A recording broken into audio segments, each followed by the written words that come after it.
Hi, everyone. We're here to talk through the UAGC Red Folder and our shared role in supporting students in distress as part of our culture of care.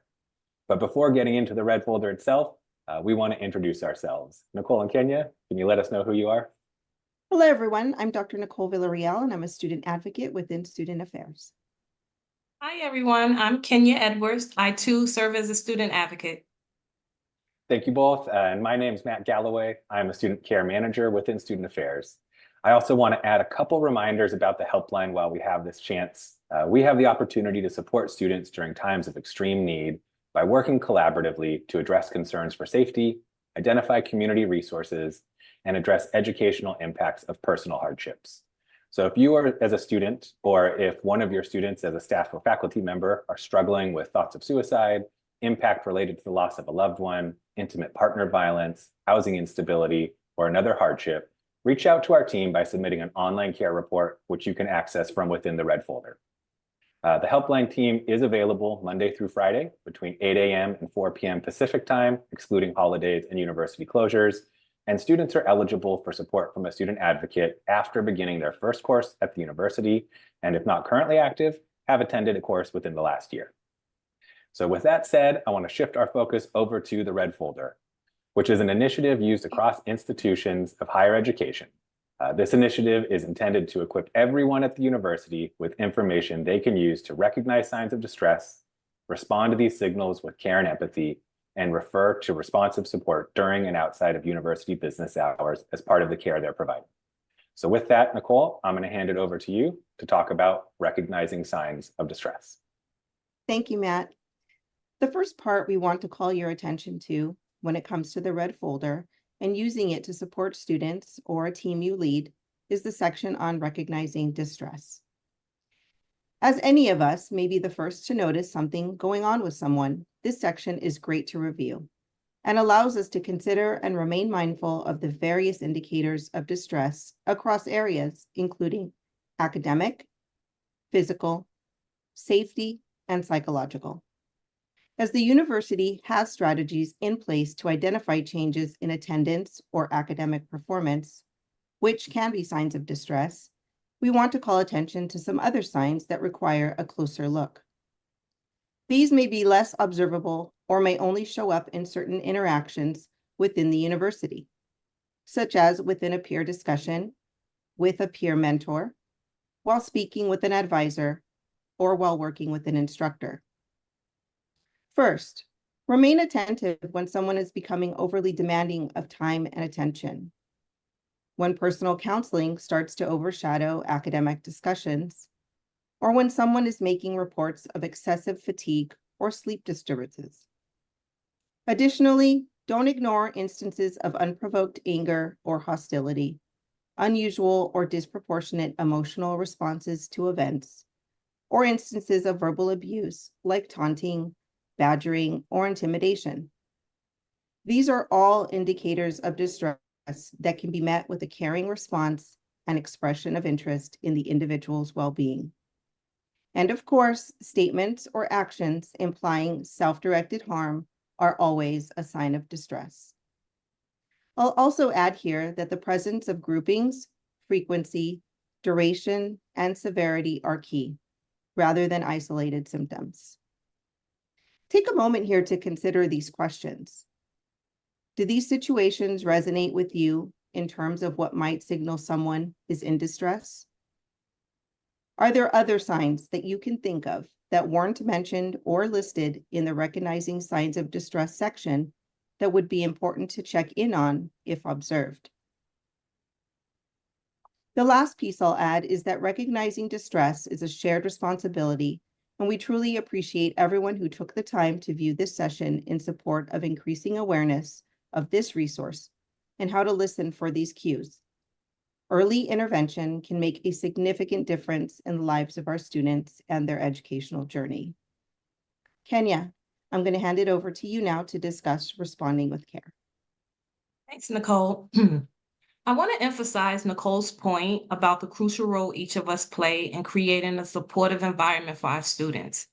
As I'm sure we can all agree, it's essential to be mindful of the challenges that our students face and that many will not or cannot turn to their family or friends for help. So a caring response from a UAGC community member goes beyond the realm of academics and can be a lifeline for someone's well-being, and in severe cases, even their life. With that, let's talk about how you can respond to signs of distress with care. At a high level, there are 4 actions to keep in mind when offering support. Say what you see, hear them out, show that you care, and connect them to help. And while this may come naturally to some of us, others may benefit from this high-level reminder. And whether a seasoned pro or not, there are some specific items under these actions I want to highlight as critical in response to observed distress. Starting with what you see. Be direct, yet always empathetic in tone. And what I mean by this is address the observed behavior directly, but without beating around the bush or assigning judgment. Next, you want to express genuine concern for their well-being and ask how they're doing. This kind of judgment-free interest in someone can be the difference between a closed off or an open response. Next, you want to hear them out. Listening, which I can't emphasize enough, commit to being an attentive listener. Encourage them to share concerns at their own pace. Let them know that they're not alone. Affirm their sense of belonging.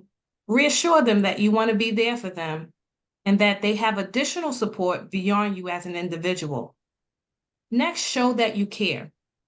Directly inquire about the student's specific needs, giving them the opportunity to articulate how you can best support them without assuming what they may need. And then summarize what they say. If I understand correctly, your feeling, and then summarize, is that accurate? From there, you want to connect them to help. Determine the need and connect with resources. From the information provided, what immediate needs are you hearing and what available resources can be offered? This isn't about what we may feel like is important, but rather it's about meeting someone where they are and lessening the burden by both initiating referrals on their behalf when needed and equipping them with information for future use if there's no immediate need. I'm going to pass it back to Matt to talk through assessing concerns for immediate safety. But before I do, consider these questions.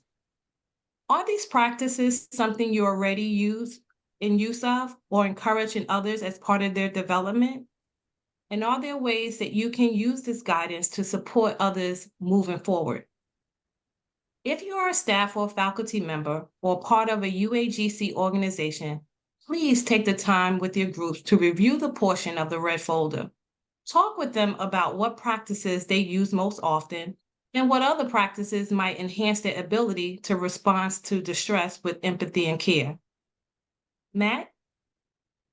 Thanks, Kenya. The next part I want to talk about in this responding with care section is a decision tree we created that can be used to respond to concerns for immediate safety.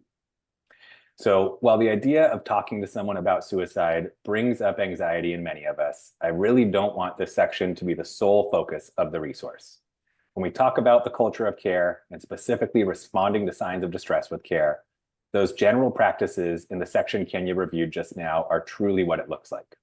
Now, that said, responding to concerns for immediate safety can always be possible when we're supporting someone in distress. So this piece begins with a pretty straightforward question. Is the student a danger to themselves, to others, or does the student need immediate assistance? So starting from the bottom, if not an immediate safety concern, simply respond with care and, if appropriate, refer them to or provide information about responsive resources.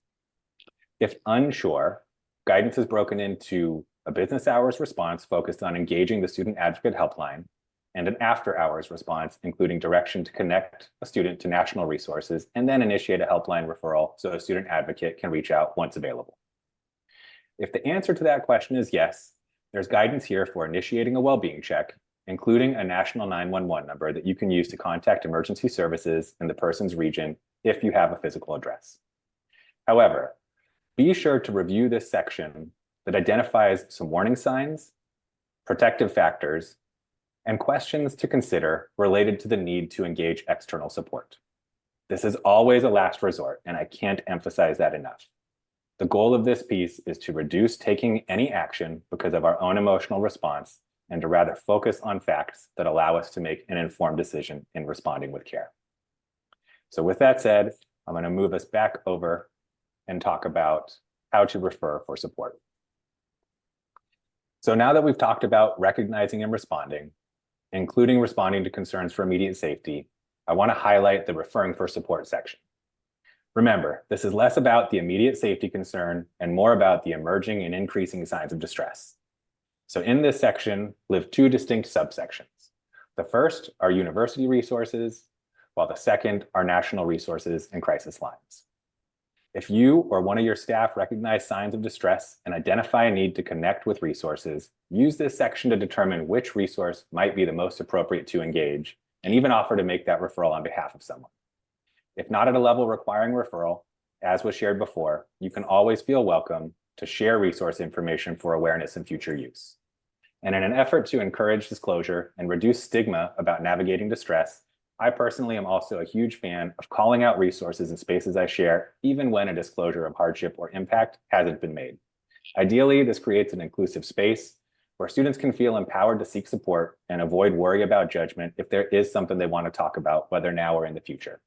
And another impactful action, and I really recognize this isn't always possible, is to follow up with a student you've referred or provided information to ask if they've had the opportunity to connect with that resource or heard back from them if that referral was submitted on their behalf. Now, the last piece that I'd like to cover today is resources. And this is really resources for staff, faculty, our individual development, not for a student or individual that we're working to support. There are a number of professional development opportunities listed here, most of which focus on enhancing each of our ability to engage in topics about mental health and even consider the potential for and support someone who's talking about suicide. A couple examples are the presentations from a UAGC Student Organized Suicide Prevention and Awareness Week, the Be There certificate, as well as a mental health first aid certification option. And if not a staff or faculty member, please note there are a few resources listed here that require credentials or logins, and you may not be able to access them at the moment.